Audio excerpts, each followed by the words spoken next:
ازيكم يا حبايب قلبي، عاملين ايه؟ وانا ماسكه تليفون عمر ببص على الصور عنده. اكتشفت الصور دي لما كنا في المتحف القومي.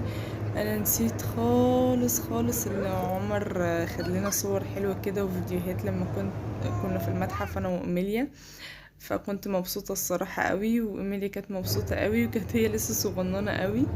كان لسه شعرها، بصوا كان بينبت كده، لسه اول مره اعمل لها زعروره في شعرها، بس كانت كيوتة قوي قوي قوي قوي قوي. كنت مبسوطه قوي. هنا كانت بتضربني، هي من نوع الهزار، بس انا اتصدمت الصراحه.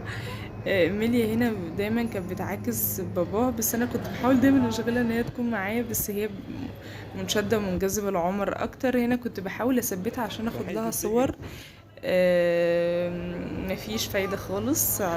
ده كان واقفين قدام بوابة المومياوات، اعتقد لسه ده الجزء ده من المتحف ما اتفتحش، ومفيش فيها فايدة. واخر لما زهقت منها خلاص، هو كان موقف المومياوات الملكية، كان الحتة دي لسه مش اتفتحت. وهنا كنت بحاول اخد لها صور، مفيش برضو. هو دوت الصور اللي خدتها لها وريها لكم. بس انا كنت عايزه الصور بالعرض برضو، مش راضيه، وعايزه تمشي وقلعت الجزمه وعايزه تمشي حافيه وعاجبها الارض جدا، وكانت مبسوطه وفرحانه قوي قوي قوي. وده كان بالنسبه لي كفايه. ده بقى كان برا المتحف، وهو كان عبارة عن بازار كده بيبيعوا فيه شوية حاجات للسياح، او اي حاجة انت تذكارية عايزين تشتروها منها كهدية او كذكرى ليكوا ان انتوا تفتكروا المكان بيها. وانا الحقيقة اشتريت برضو حاجة. بصوا هنا انا كنت بوريكم الديكوريشن كان عامل ازاي، وكان فعلا في حاجات حلوة قوي.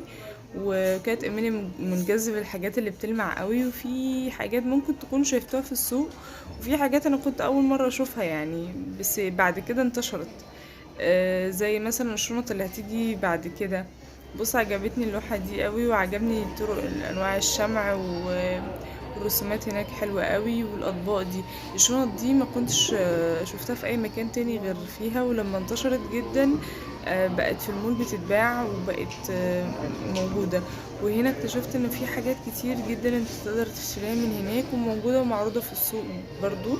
فحبيت اجيب حاجة مميزة، مش حاجة تقليدية. كنت بحاول ادور ايه اللي ممكن انا اجيبه كتذكار. عجبني طبعا حاجات حلوة قوي زي التمثال اللي انتوا هتشوفوه ده، بس استحالة اشيل لان كان سعره غالي اوفر فيه قوي يعني. و... وكان عاجبني حاجات حلوة يعني، بس كان اسعارهم طبعا متفاوتة كتير قوي، وانا ما كنتش متخيلة. نازلة من البيت مش متخيلة ان في حاجات هتبقى هشتريها من المتحف. انا كنت فاكرة انه مجرد مكان ازوره، فاكتشفت ده. الحاجات دي معمولة يدوي. في حد هتشوفوه بعد كده هو اللي بيصممها. فحبيت ان انا اخد حاجة منهم. البرديات دي طبعا لما كنت في شرم الشيخ، ده بصوا ده كان عاجبني قوي. لما البرديات دي كانت في شرم الشيخ، اشتريت حاجات منها. بصوا برضو كان عاجبني قوي، بس كانت الاسعار بصراحة جامدين يعني. دي الحاجات اللي كانت عاجبيني. بصوا بقى هنا دي البراند يعني، ودي الحاجات اللي هي موجودة والناس بتتفرج عليها وبتشتريها يعني، ما شاء الله. ففي سياحة في البلد يا جماعة، محدش يقول ان مفيش سياحة في مصر. مصر ام الدنيا، وبيجي لها سياح من كل العالم. وانا زي ما وريتكم في الفيديو اللي فات، هبقى اسيب لكم اللينك بتاعه في الوصف، انه كان في ناس كتير جدا جدا جدا. انا كنت مستغربه، بقولك مصر مفيهاش سياحه. لا، مصر فيها سياحه برضه. عجبتني الحاجات دي قوي. ومصر ام الدنيا، ودايما هتفضل قد الدنيا يا رب. وحابه اقول لكم روحوا المتحف، هو حلو قوي، هتستمتعوا تغيير الجو. ده هنا كان الحاجات اللي انا اشتريت البتاع ده، الاسوير ده. هو ده اللي على اللي في البوكس.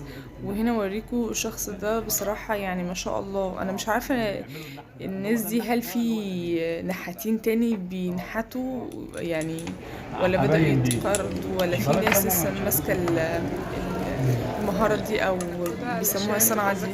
ده يا جماعة الاسوار اللي انا رايحة اشتريه، ده اللي دخلت تذكار منه. كان حلو قوي، مش فاكرة كان سعره كام، 150 200 جنيه، مش متذكرة قوي. وهنا طلعنا بره المتحف، وكانوا بيحضروا الحفلة، بس كانت لسه بدري عليها. عايزة اقول لكم ان المكان تحفة تحفة تحفة، جميل جدا وموقع ممتاز يعني. وكان المية قدامنا، بصوا المنظر ده لوحده كان كفاية. كان بجد روعة. حبيت اوريكم المكان ده، وخدت صور لإيميليا وهي عمالة تنادي عليا وتلبس طاقية. الطاقية دي ضاعت، بس يلا الحمد لله. بس كان يوم حلو قوي، وانا مبسوطة جدا ان انا قضيت وقت مع عمر ومع ايميليا.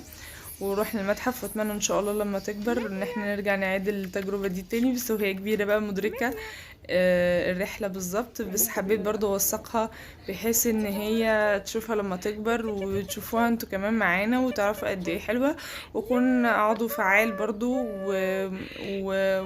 وافيد مصر والسياحة لمصر.